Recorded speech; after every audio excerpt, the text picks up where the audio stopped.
Today we're talking The Brutalist and Oscar predictions. Stay tuned to find out. Hello and welcome to Couple Chat. Where we Parents. discuss topics for you. Parents. I'm Matt. I'm Jackie. Let's chat. We were able to use our AMC A-List time slot to go and see The Brutalist. Yes.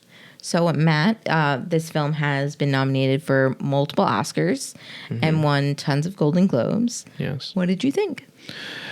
So, from the start, the thing that I love about this movie is I had no idea what it was about going into it.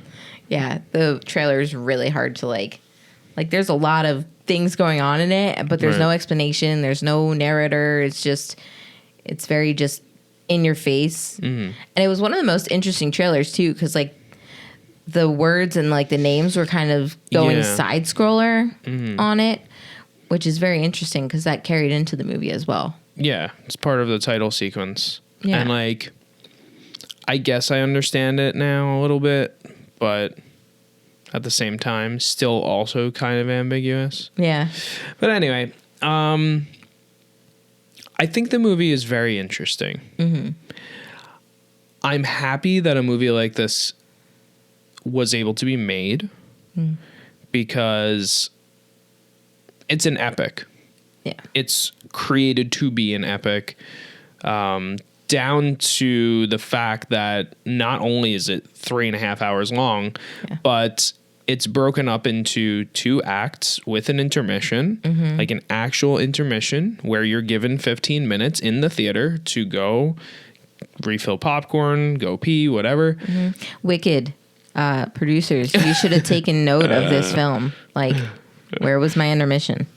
They only did the first act. Yeah, tell me about it. Brah. Anyway. Ridiculous. Yes, But anyway, I did enjoy that. But when we saw that, it reminded me of when we went and saw Hateful Eight. Correct, yeah. Because we saw that in IMAX, and it had the same. It had. Did it? A screen that had an intermission. Yeah, and it had like a countdown. Yeah, because we saw what was essentially the director's cut, which what do they call it? It was the show something version, because like we got the book and everything. Yeah, they did it like old films used to be. You know, I mean things like I've only ever heard about it, never seen it, but the film Napoleon back in like the 1930s, I want to say. This was a movie that was designed to be an epic to the point where, so back then we hadn't had CinemaScope yet. I think CinemaScope was invented in the 60s, I want to say.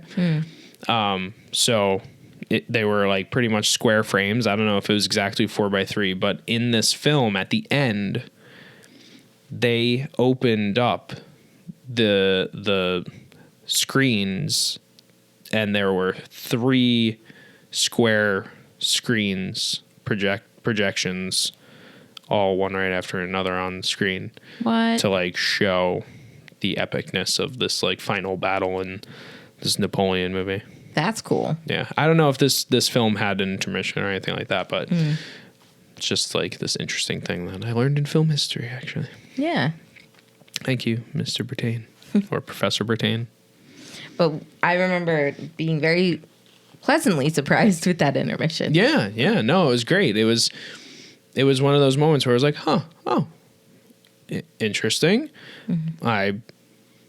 You just like it just adds a whole nother class to the movie. Like you feel like you should be in tails and bow ties now, you know, and like you're gonna go out to the lobby and be like, yes, the Brutalist with your, with your champagne, like, yes, and cheese waiters walking around and whatever, like cheese waiters. Are they made of cheese? Yeah. Give me a piece of your shoulder. This is some brie. Come on, it's a type of cheese. And a girl? Is that what you're trying to say? Like we're having some of brie? No. Never mind. Anyway, so yeah, and how about yourself? I know I didn't really talk about much of the plot or anything like that. Do you want to like get into that? Because I know I said it was interesting, but how do you feel about the plot?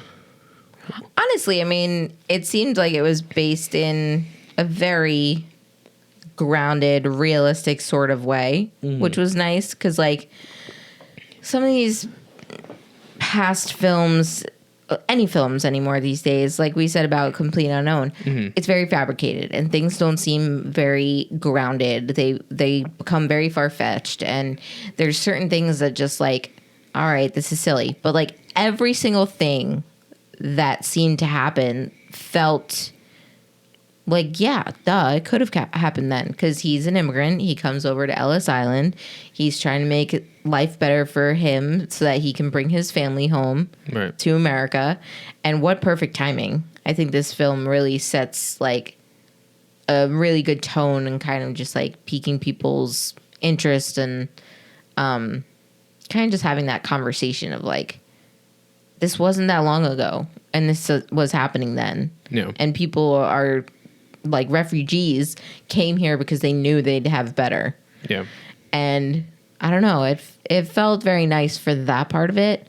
Well, what I love about you saying that is they felt like they would have better lives. Right. And while his career obviously eventually takes off years later, but is his life better? Was it a better life? Like, so many things happen that are, yeah, you know.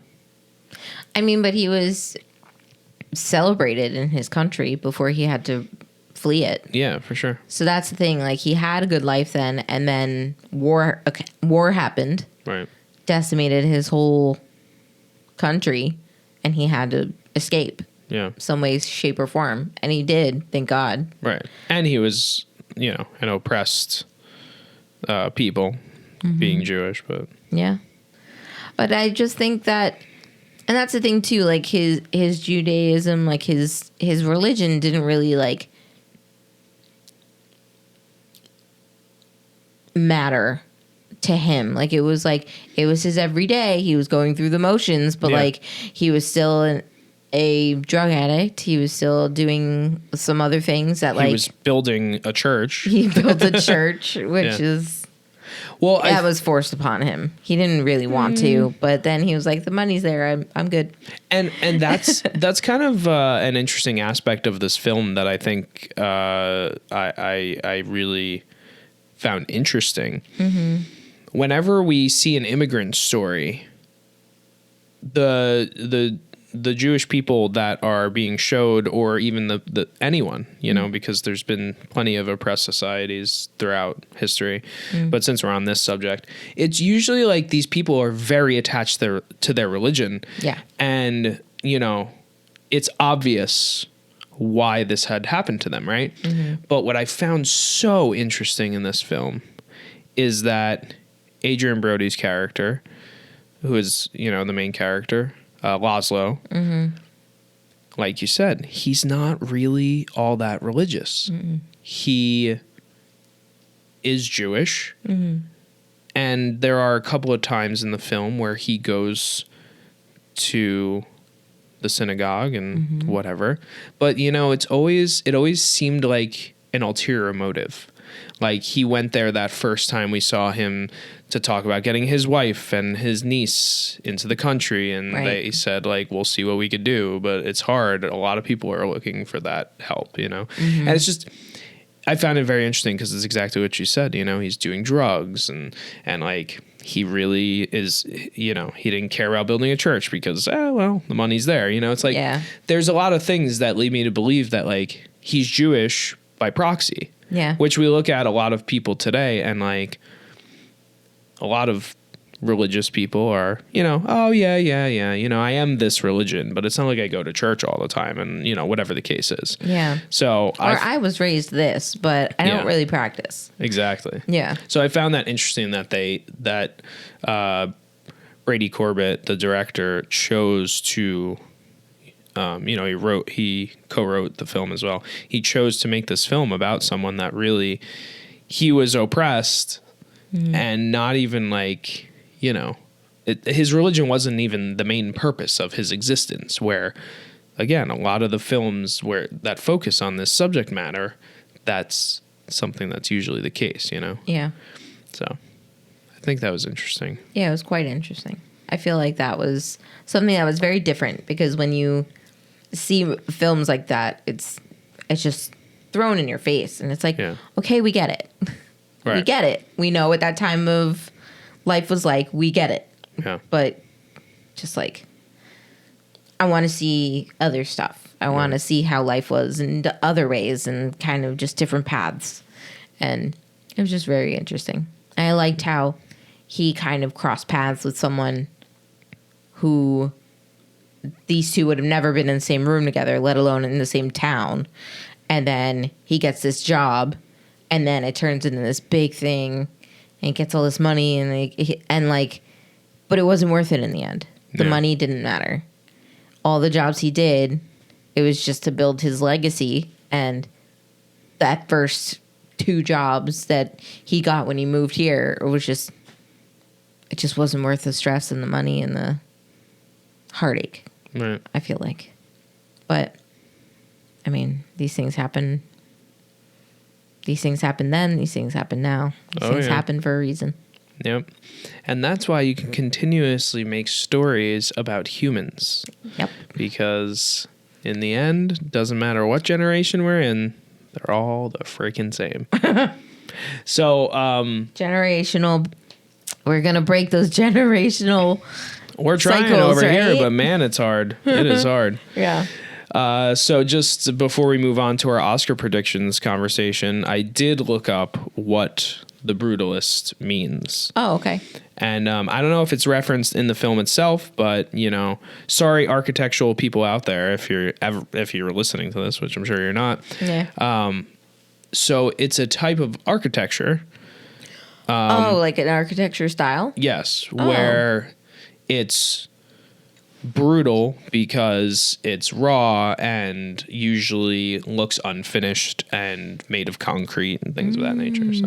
Oh, that makes so much sense. Yes. But I do also think that the title is in reference to a lot of different things. Oh, yeah. Not just that that is the form of architecture that Laszlo is creating. I think there's a lot more to it than that. Again, you know, we won't go into any spoilers here, but that I think they're referring to in the title, you know? Oh, absolutely. Now that you said it. Yeah. But yeah. It makes a ton of sense. Yeah. So with The Brutalist on topic, it won a ton at the Golden Globes. Yeah. And it is now nominated for pretty much everything at the Oscars, same categories. Along with that, and some of the other films, we have seen a handful of Oscar noms. We are trying to fill in the blanks right now. That was one of our main purposes of getting A-List back. Yeah. We have a month and a week or so. It's the beginning of March, I think. I think it's March 3rd. Okay. Or March 2nd.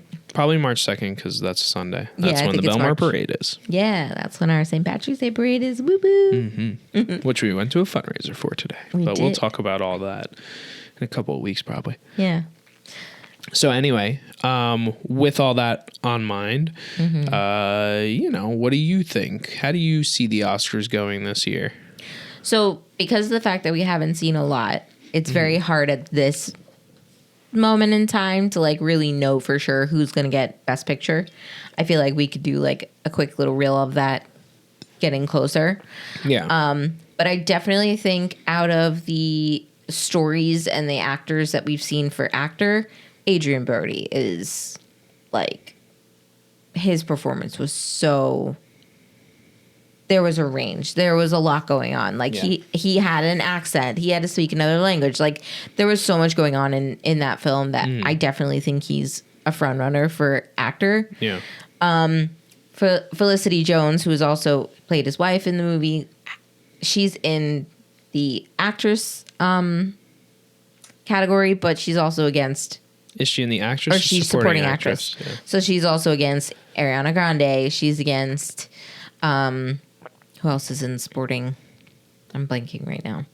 But probably Zoe Saldana. Yeah, did Margaret Qualley get Margaret nominated? Qualley, and you know, so like there's other actresses in this thing that, I mean, we haven't seen enough. We haven't seen their performances yet. I could tell you probably 100% Ariana Grande is not going to get anything. It's probably going to be Zoe again. Probably. Because Amelia Perez was the other film that took most of the Golden Globes. Right. And Zoe won that as well. I really hope for actress, though, that Demi Moore gets it again, because she got it for Substance at the Golden Globes. I have a really good feeling that she will. She's also against the woman from Amelia Perez. So it's like... Yeah, but she also did not win. I know, but but they were against each other at the Golden Globes. Right. Yeah. So who knows? They might turn as much as they want to move forward. Mm-hmm. I think a nominee is all they're going to give right now. We'll see. If you know what I mean. Yeah. Just society takes its time. Well, the thing about the Oscars, don't they vote differently than the Golden Globes? Isn't the Golden Globes just like a committee, and then the Oscars is like the entirety of SAG? Isn't that how it's voted on? It's supposed to be everybody's guild.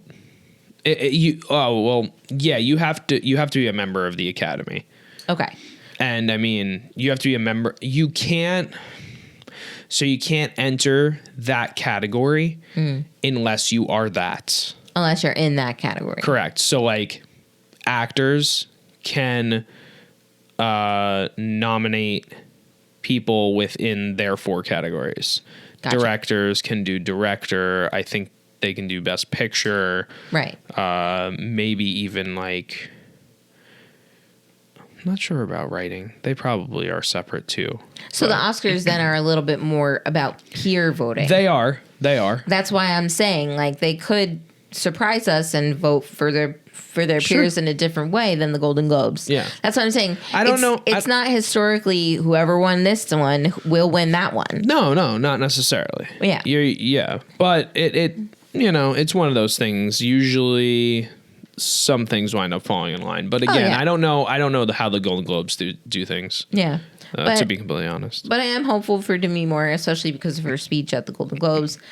I mean, she's so humble and she's just very kind and just seemed very like surprised, and it's like it's one of those things where like no matter who's nominated with her, this is her chance. This is her time. You know, she's been this legacy in Hollywood. Yeah. You know, it's like a deserved thing. Yeah. And it's not just saying like, oh, here's a Lifetime Achievement Award because you did a bunch of amazing things. She deserves it for her legacy and she was in an amazing role. Right. You know, it's like it's two-pronged in a way. Yeah. So. Right. And then what was the other category I wanted to talk about?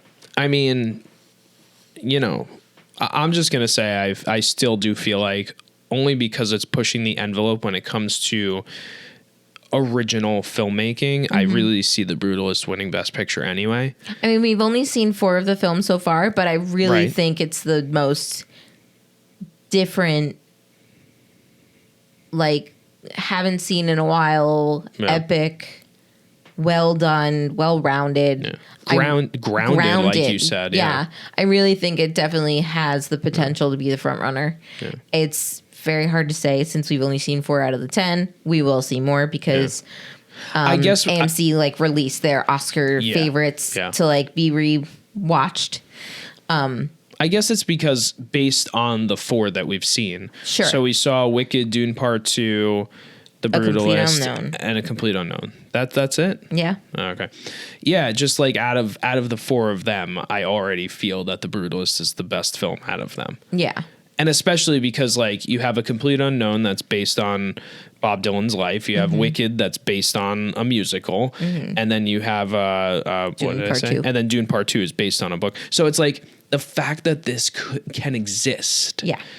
And it's showing that, like, Hollywood doesn't have to be what it is right now. Right.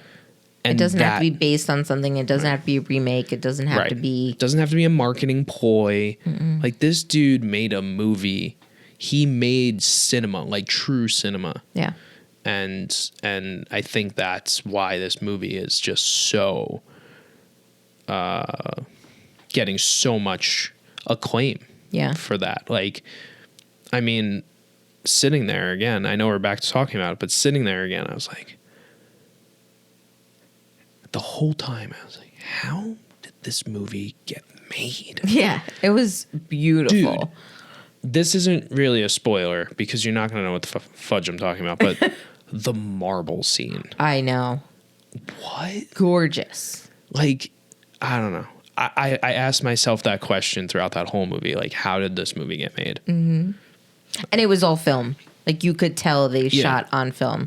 Well, they played on that because they showed some old fanfare in the beginning with the what was it, like supervision or whatever. So like they were playing on the fact that this was like an older feeling film and whatnot. You actually said something, and I totally agree now, especially after seeing the whole movie, because you said it after Act 1 and intermission. Sure, but I totally agree now that it's over. Yeah. But what movie did you compare it to? 80s film that like I love. It's one of my Once favorite Upon a Time movies. in America. Yeah. Because it just felt very like, yeah, it's a 3.5-hour movie, and honestly, you know, it didn't really feel that way, only because they do have like the breakup and the intermission. Yeah. Once Upon a Time in America doesn't have that. Well, you know, funny enough, it's not like we saw it in theaters. Right? No, we watched it at home. Actually, I did. No, I didn't. Yeah. No, not originally. Yeah. But my comparison to it was like, you're seeing this gap of time of these people who are dealing with racism and just like all of this stuff going on in their world. Yeah. And it's built into, like, it's our roots. It's how America was established and how America grew into what we are today. And it's just like, it's really cool to see both movies. If you put them side by side, they have very similar plots where like they're just trying to succeed. They're just trying to get some money. Right. And they just want to live comfortably. Like, they just want to be. Right. And it's just so cool to see that, like, them kind of scrapping things together and just working hard to get further and further in what they think they want to be and how they want to make an impact. Right. But yeah, it reminded me very much of that. And then the second act, like, I was just like, oh yeah, I was right. I know. Yeah. But yeah, so I still do. I really do. No matter what else we see, I feel like now everything we see, we're going to be comparing it to this movie. Oh yeah, it's definitely going to be like the standard. Like, did you reach that? Right. I mean, I saw Wicked again because I have A-List, and she needed a night away from the kids. I literally was. So I was the furthest back in this theater, and where I was sitting, there was like an open aisle behind me, and I literally got up and was dancing to Dancing Through Life, like just like spinning around, singing to myself, and the 6 other people in the theater had no clue, and I was just like, this was great.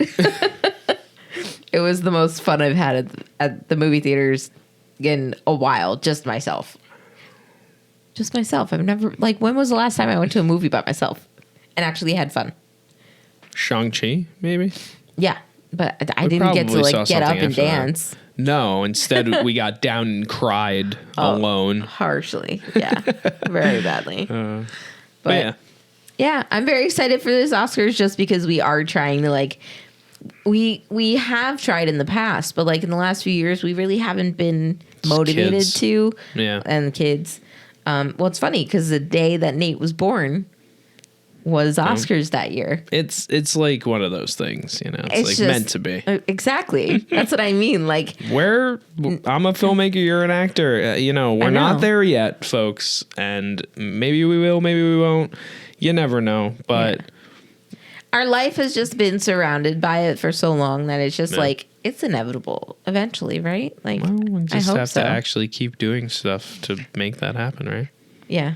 But I just remember like being in recovery after giving birth to Nate, and then like turning the TV on, and it's like the red carpet for the Oscars, and I'm just like, oh, here's my sleeping baby, and I'm watching the Oscars. You just drove home to Cala, like, and that year was the year that Parasite won Best Picture. Yes. So we had seen. I don't remember all the films that were nominated, but we saw Parasite, and we saw, I'm sure, a handful of the films, but that was the year that like we were all like, what? That was a big year because they won international and Best Picture. Right.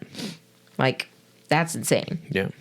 But yeah, it's, I don't know. We like the Oscars even though we can't watch it. And also, you know, Hollywood mumbo jumbo. Yeah. We don't watch it for that. No. We watch it to celebrate the performances. Yeah. And that's why I'm always happy when it's people who actually care about the progression of filmmaking winning these things. Yeah. Because those are the ones that deserve this, you know? Yeah. They care about filmmaking. Absolutely. And this guy, you know, I've never seen any of his other films, Brady Corbett, but seems like he really does. And he's just a dude from Scottsdale, Arizona. Like, he's not even, I don't even think he's Jewish. Like, he's nothing. He just somehow knows how to make a really great movie. And I kind of want to go back and watch some of his other films. So he made the film, which I was interested in because of Natalie Portman, but he made the film Vox Lux. Oh, yeah. Natalie Portman's like a music star, like washed up music star. Yeah. We never saw it. No. And I think there was another film. He's only made 3 films. Yeah. Something of a leader. Childhood of a leader or something like that. We'll have to look it up. His directorial debut. Yeah, anyway. So, all this during our Daredevil rewatch, which we isn't tried to start. well. It's not going well at all. We tried to start, and this one over here passed out 20 minutes into the 45, 50-minute episode. No. Yo, he was asleep. I was up and down. Well, we better get going then and go watch. We're going. Yeah. Well, until next time, I'm Matt. And I'm Jackie. Here are the Hahns signing out. Thank you so much for listening to Couple Chat. Make sure to subscribe to us on Spotify or YouTube Music. You can even subscribe to our YouTube channel where you can see this episode in video. Thank you to Hahn Films for editing and producing this episode. Let's chat soon.